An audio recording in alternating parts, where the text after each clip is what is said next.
Coucou les amis, bienvenue sur ma chaîne. J'espère que vous allez tous très bien et vos enfants aussi si vous en avez. J'espère que ça va bien pour tout le monde. Moi ça va. Aujourd'hui on va parler d'allaitement maternel. Je vais vous raconter un peu mon histoire, ce par quoi je suis passée. Les mauvaises surprises surtout. Parce que ça je m'attendais pas du tout à vivre une expérience pareille. En fait, je me suis rendu compte que j'étais vraiment ignorante à propos de l'allaitement. Pour moi, la seule chose qui pouvait aller dans le mauvais sens, c'était ne pas avoir rapidement du lait. Donc, quand mon accouchement approchait, la seule question que je me posais, c'était est-ce que j'aurais le lait?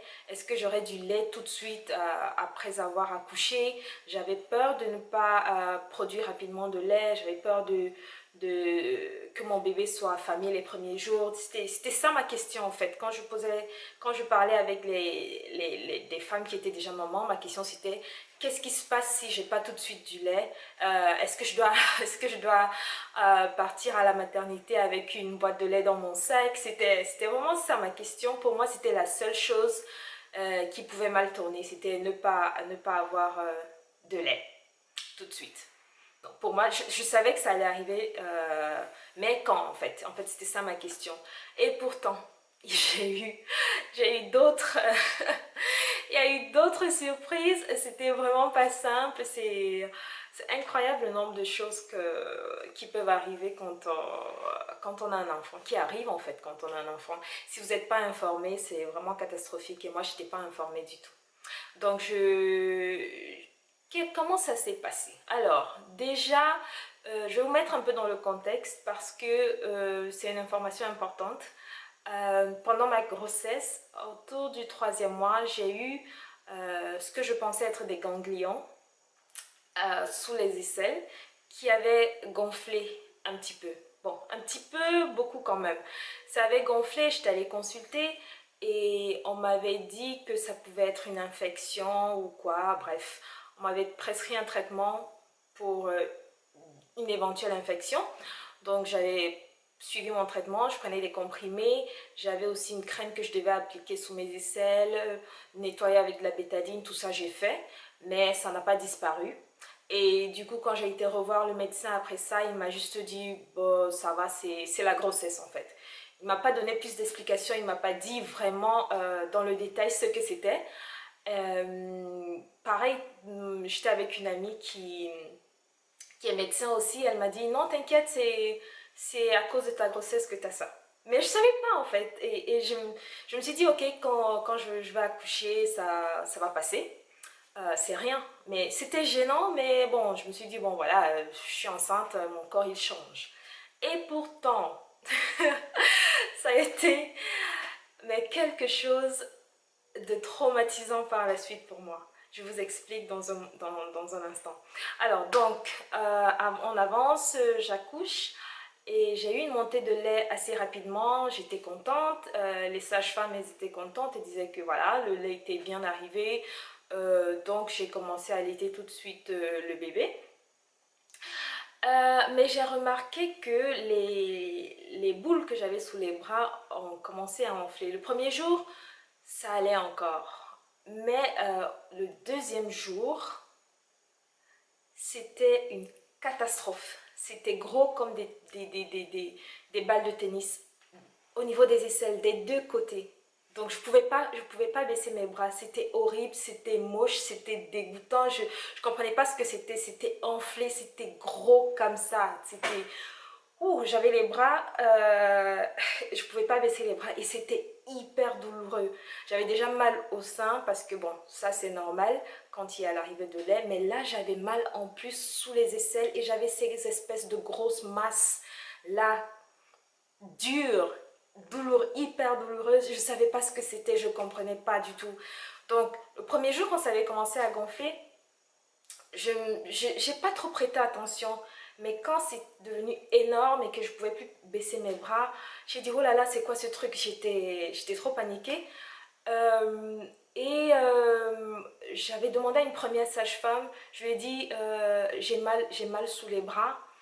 Elle m'a pas expliqué, elle m'a juste dit quand vous irez prendre votre douche, faites-vous un massage des seins. Et en plus de ça, j'avais les seins engorgés aussi, comme la plupart des mamans. Donc, il faut faire sortir le lait et tout ça.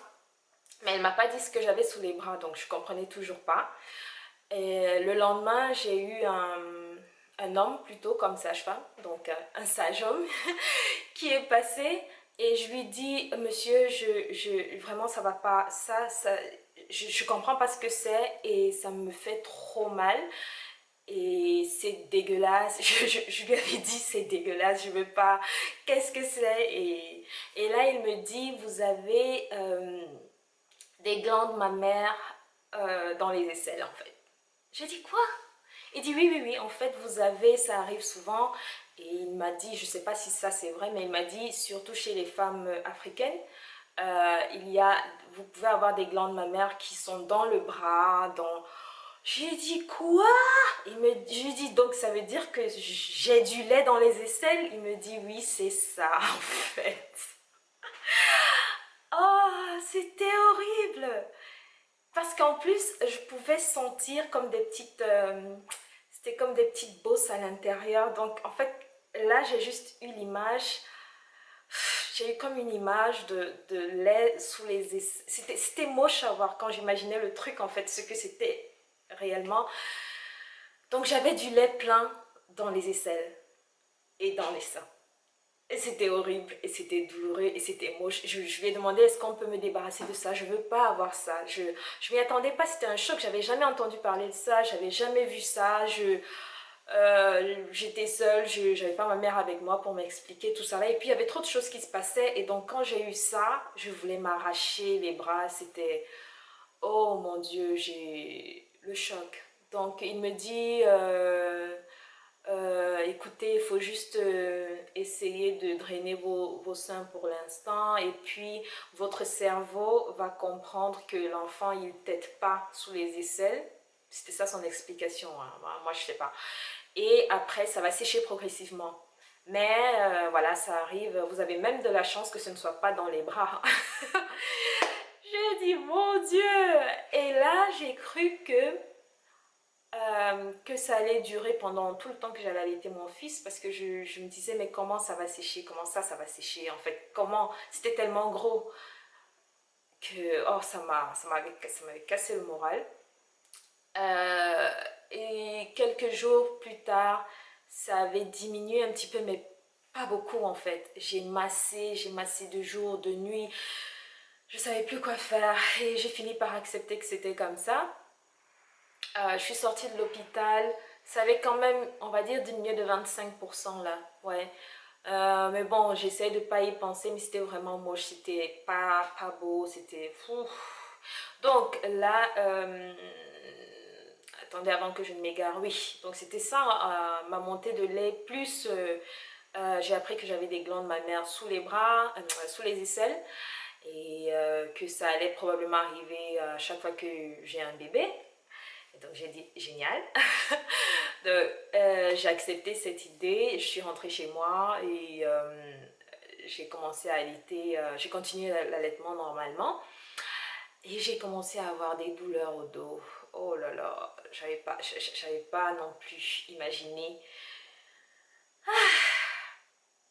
J'avais mal au dos, c'était pas possible parce que j'avais laissé mon lit d'hôpital. Vous savez, le lit d'hôpital, vous pouvez le redresser, le baisser, ça aide assez. Et une fois à la maison, vous n'avez plus ce lit-là. Il faut s'asseoir pour faire téter le bébé. Et déjà, avec la blessure de césarienne, c'était douloureux. Et là, j'ai commencé à avoir mal au dos. Mal au dos. Après 2-3 semaines, j'en pouvais plus. J'ai demandé conseil à une amie qui avait déjà un bébé. Je lui ai dit, j'arrive pas à aller. C'est trop difficile d'allaiter parce que mon dos me tue. Et là, elle m'a posé une question toute simple. Est-ce que tu as un coussin d'allaitement? Je lui dis non. Elle dit mais comment, pourquoi? Je lui dis j'ai pas pensé à ça. Moi je sais pas. Je trouvais que c'était des accessoires, des gadgets qui servent à rien. Elle m'a dit non, non, non, non, non, tu vas voir la différence quand tu vas te mettre à utiliser le coussin. Du coup, 2-3 jours plus tard, elle m'a envoyé un coussin et ça m'a vraiment soulagée. parce que le bébé il était encore tout petit, donc je le posais sur mes cuisses, je me baissais, tout ça, donc il faut vraiment bien s'asseoir, il faut s'aider de coussin, ce genre de choses. Donc une fois que j'ai eu mon coussin, ah, ça m'a beaucoup soulagée. Donc le mal de dos était devenu gérable, ça allait. Et je me disais, bon là, ça fait un mois que j'allaite, je vais essayer de tirer mon lait pour être un peu plus libre, pour dormir. J'avais imaginé vraiment que l'allaitement ce serait assez tranquille, que j'allaiterais mon bébé en journée et que la nuit, j'allais préparer ses biberons et j'allais pouvoir me faire aider. Et ouais, j'avais tout le matériel, tout ce qu'il fallait. J'ai commencé à essayer de tirer mon lait. Et là, j'ai compris que en fait, c'était pas si simple que ça pour extraire une quantité considérable de lait. Donc en général, j'arrivais à 50 millilitres d'un côté rapidement en 20 minutes. Et de l'autre côté, c'était même pas la moitié.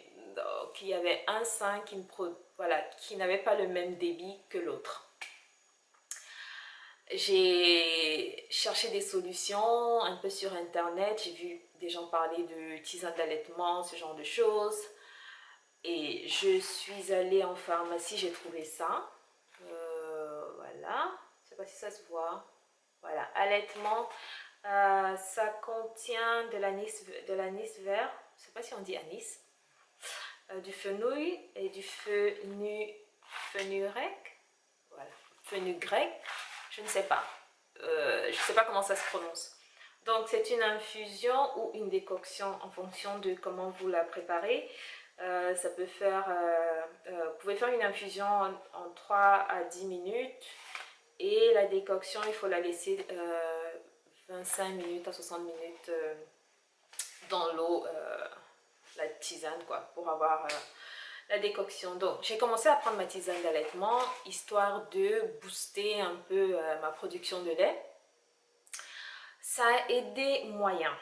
Honnêtement, ça a aidé moyen. J'ai pas noté une énorme différence quand j'essayais de tirer le lait. J'avais toujours un côté qui était plus, qui produisait plus de lait que l'autre.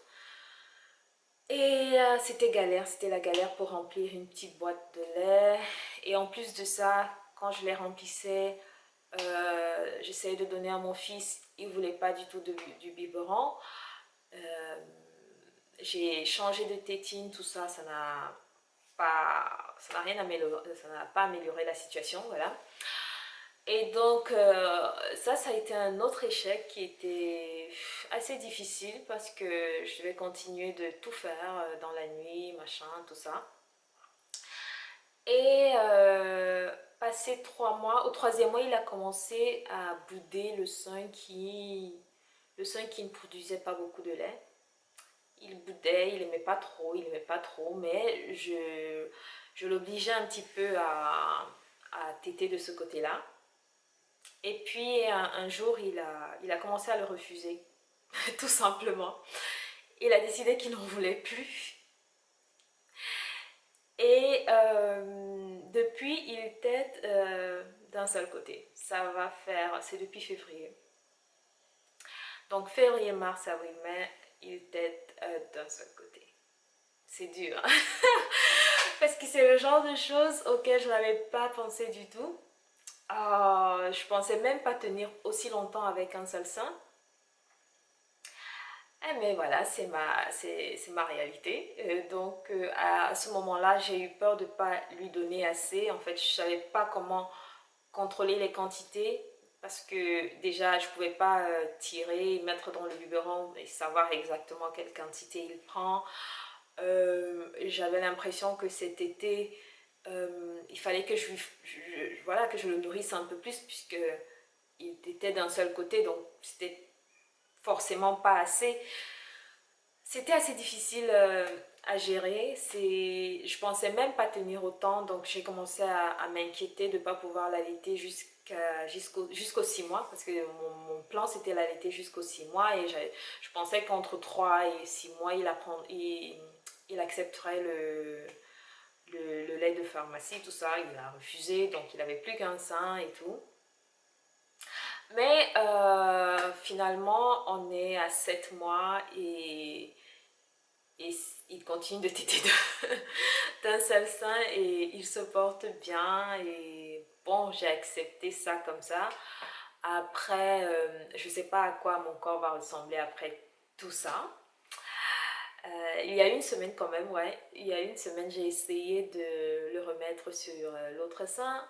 Et qu'est-ce qu'il m'a puni? Il m'a mordu. Il n'a pas de dents. Mais il a... il m'a puni pour ça. Il a su que c'était pas son sein préféré et il s'est mis à tirer. Tirer. Pourquoi tu me donnes ça? J'en veux pas, j'en veux pas. Et j'ai abandonné. J'ai dit, bon, c'est bon. De toute façon, t'es grand maintenant. Bientôt, on va arrêter avec l'allaitement, j'espère. Je ne sais pas encore comment m'y prendre, mais bon, voilà. Donc, moi, j'ai vraiment souffert du manque d'informations. C'était la dernière chose que j'imaginais compliquée, en fait, c'était l'allaitement. Pour moi, c'était, il faut juste avoir du lait et puis tout ira bien. Mais pas du tout, mais alors là, pas du tout.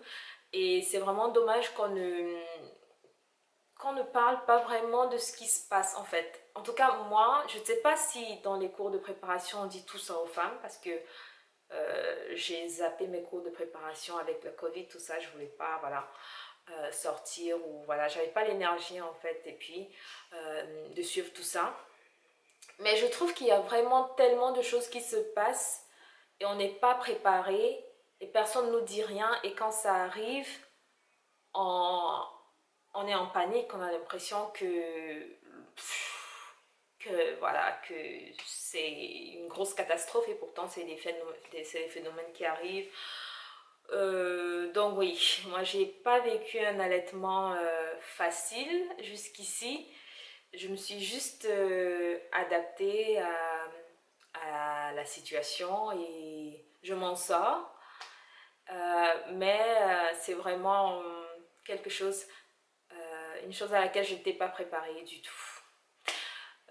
Donc voilà, c'était juste pour vous partager ma petite histoire sur l'allaitement.